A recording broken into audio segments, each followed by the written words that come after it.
السلام عليكم الإخوان، أهلا وسهلا بكم. نتمنى من الله سبحانه وتعالى يجي هذا الفيديو ويلقاكم بخير وعلى خير إن شاء الله في هذه القناة المتواضعة ديالي ميد سولو موتو. وهذا أول فيديو بالنسبة لي. كما كتشاهدوا انطلاقا إن شاء الله من مدينة الدار البيضاء نحو مدينة الجديدة اللي غادي يكونوا فيها جوج ديال الأجزاء. الجزء الأول غادي يكون في آلي، والجزء الثاني غادي يكون في الروتور، ولكن بالنسبة للطريق غادي تكون مختلفة هنايا. يعني غادي نمشيو مع الطريق ديال الفوقانية اللي على أزبان، وغادي نمشيو مباشرة. والروتور إن شاء الله غادي نرجعو على الطريق الأخرى التحتانية اللي كنقولوا لها الطريق الساحلية، اللي تا هي من طبيعة الحال فيها واحد المناظر زوينين بزاف.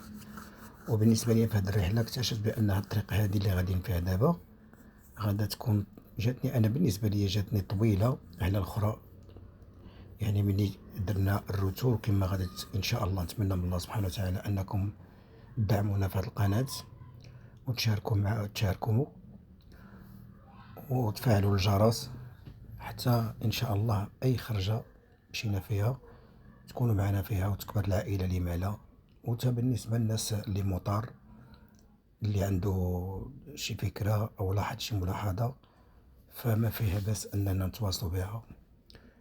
وشكرا لكم لحقاش ما عنديش المايك ديال الجو برو. يلا غادي نشري في الماتريال إن شاء الله، ونتمنى من الله سبحانه وتعالى أن يكون حنا لحسن الظن ديالكم. كما كتشاهدوا حنا دابا حاليا حنا انطلقنا من شارع القدس، غادي ندوزو على الرومبا ديال المستقبل، وغادي نخرجوا على أزبان، ومن أزبان غادي نمشيو مباشرة. وما نكثرش عليكم، خليكم مع الفيديو، وغادي ندير لكم شي موسيقى ان شاء الله هادئه. مبغيتش الفيديو طوال بزاف، رغم ذلك انني قطعت منه شي حوايج، شي صور وشي مسائل، وقبلوا علينا. وحتى بالنسبه للفيديو راني ما حاولت انني الكاليتي باش صورت خليتها، ما بغيتش ندخل الفلترات وهذا باش تشوفوا الطبيعه ديال الجو اللي سافرت فيه. هنا كانت شي 8 وشي 8 ونص خرجت من الدار وشديت الطريق هنا، وكتشوفوا الجو. يعني كاينه الضبابة، كاين واحد النسبة ديال الضبابة، وكان الحال شوية بارد. هنا الاثنين 9 جويي. والحمد لله خرجنا ووصلت الأمور بخير وعلى خير، وكان داكشي يعني الطبيعة كانت زوينة. ونتمنى من الله سبحانه وتعالى أنكم تشاركوا معنا حتى تكبر إن شاء الله القناة، ولما لا. حتى بالنسبة للناس لي موطار لي واخا أنا داير هنا ميد سولو موطو، فأنا ما كرهتش أنني نتلاقى بناس اللي ندير واحد الجروب ونخرجوا. فعلا كما قلت لكم، حتى بالنسبة للناس اللي موطار اللي بوحدهم مثلا باغيين يديروا واحد الجروب، أنا مستعد أنني نكون معهم. غير يعني واحد الكونديسيون بالنسبة لهاد المسألة هادي. ومبغيتش نطرق لهاد الموضوع بالنسبة ليا هذا أول فلوغ. كتعرف الناس عندنا غيبقاو يعلقوا بلا خص اللي غيتفرج يقولك هذا أول فلوغ وبدا كيقول. ولكن كاين شي نقاط ولا بد الإنسان يتطرق لهم. أنا كنلاحظ بعض الخطرات بعض لي جروب كيخرجوا والناس بعقلهم ماشي زعما، وملي كيخرجوا كيتموا غاديين في الطريق، يعني ما كتحسش كاين واحد الانضباط في الطريق. تلقى شي كيدوب على اليمين، شي كيدوب على اليسار، شي كيكابري، شي واد الصور هادو ما حقيقة أنا ماشي من هاد الطين هذا. نتوما غادي تشوفوا دابا السوق، الطريقة ديالي كيفاش كنسوق، ما كنجريش، ما كنعتمدش على السرعة. رغم أنا عندي بيني اللي 150، يعني غادي يقولك شي واحد راه الموتور عندك ما غاديش يعاونك، ماشي مشكل. أنا واخا يكون عندي الجي اس، هادي هي السرعة اللي نمشي بها، وهادي كنعزيا نتمتع في الطريق ونمشي بشوية عليا ونحافظ ونكون نخرج بخير ونرجع بخير، ومن أدي حد ما يأذيني حد. هذا هو الوبج اللي عندي في دماغي. ومرحبا بكم وألف مرحبا، وفعلوا الجرس لكي يصلكم الجديد إن شاء الله. ودابا غادي نخليكم مع الموسيقى باش ما يكونش واحد الملل بالنسبة للطريق. وشكرا لكم على التفاعل ديالكم، شكرا.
إخوان، شكرا لكم على المشاهدة. ماذا لقيتي معنا حتى المدينة الجديدة. هنايا الدخلة ديال المدينة الجديدة، هنا غادي نلقاو البراج ديال الدخلة ديال المدينة الجديدة.